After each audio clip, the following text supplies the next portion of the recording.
안녕하십니까. 행백의 행복직입니다. 지난번 경제 리듬 강의에 이어 오늘은 돈의 리듬에 대해 알아보겠습니다. 지난번 강의에서 현금 플러스 신용, 즉 통화량에 대해 여러 가지로 설명드렸습니다. 참고로 한국 경제에 돌아다니는 통화량은 현금은 약 150조 원, 신용으로 만들어지는 부채는 약 3,300조가 돌아다니고 있습니다. 이는 현금보다 부채가 22배 이상 많은 수치입니다. 결국 신용으로 만들어지는 부채가 늘고 줄어듦에 따라 경제의 변화가 발생하는 것입니다.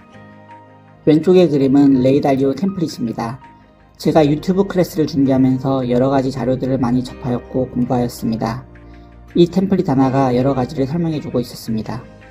해당 템플릿은 먼저 X축은 시간, Y축은 경제성장 또는 우리가 앞에서 이야기했던 현금 플러스 신용, 즉 통화량이 될 수 있습니다. 여기에 통상적으로 우상향하는 생산성 그래프가 있고 75년에서 100년 주기의 장기 부채 사이클, 5에서 8년 주기의 단기 부채 사이클로 구성되어 있습니다. 이상적인 부채 사이클은 생산성 그래프와 정비례하는 곡선입니다.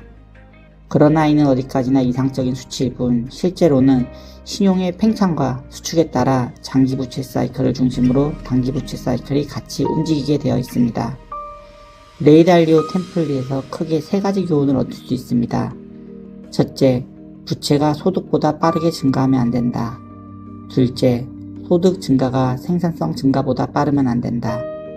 셋째, 생산성 증가가 중요하다.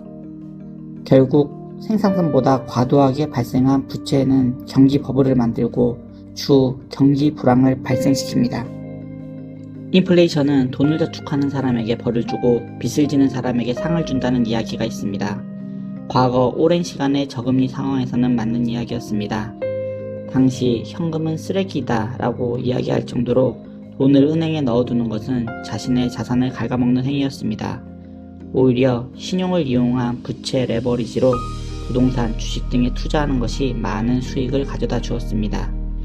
22년부터 고금리가 시작되면서 자산 가격이 하락하는 추세를 보이고 있어 위의 말이 맞는지는 다시 한번 생각해 봐야겠지만 한번 새겨들을 필요는 있는 이야기입니다.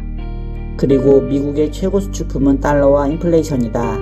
이 이야기도 여러 가지로 마음에 와닿았습니다. 한국과 같은 경우 무역 수지 적자가 누적되어 심해지면 환율이 상승하고 경제 위기가 발생합니다. 그러나 미국의 경우 엄청난 돈의 양적 완화를 몇 번 하고도 끄떡이 없습니다. 오히려 미국 경제가 위기가 오면 달러 가치가 오릅니다. 지금의 미국의 엄청난 부채도 결국 금리보다 더 높은 인플레이션으로 시간이 지나면서 그 부채가 적어지는 효과가 있습니다.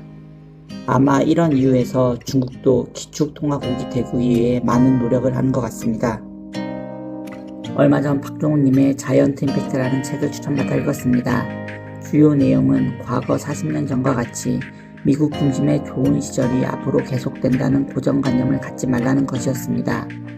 과거 40년은 미국의 강력한 지배력 하에 세계화를 추구하면서 저물가, 저금리, 큰 전쟁 없이 안정적인 에너지 가격을 유지한 경제적 황금기였습니다.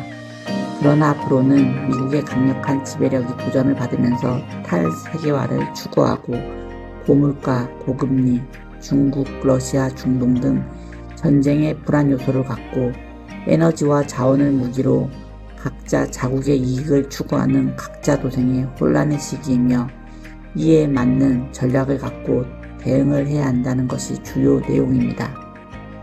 그리고 지난 40년간 미국이 러시아 견제 및 공산 정권 붕괴를 목적으로 중국을 WTO에 가입시키고 체일혁명 등으로 미국 에너지 안보가 확보되면서 사우디아라비아와의 관계가 소홀해지는 과정 등을 이 책을 통해 알게 되면서 국제사회는 지극히 자국 중심으로 돌아가고 영원한 적도, 영원한 아군도 없다는 말을 다시 한번 깨닫게 되었습니다. 그리고 세계화 시대에는 수출로 먹고 사는 한국과 같은 나라가 크게 성장할 수 있었지만 탈세계화 시대로 변해가면서 향후 대한민국 성장에 큰 먹구름이 예상되고 있다는 사실도 알게 되었습니다. 다음번 클래스는 투자의 리듬에 대해 공부해 보겠습니다.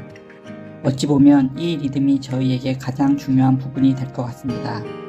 이것으로 오늘의 11번째 클래스를 마치겠습니다. 감사합니다.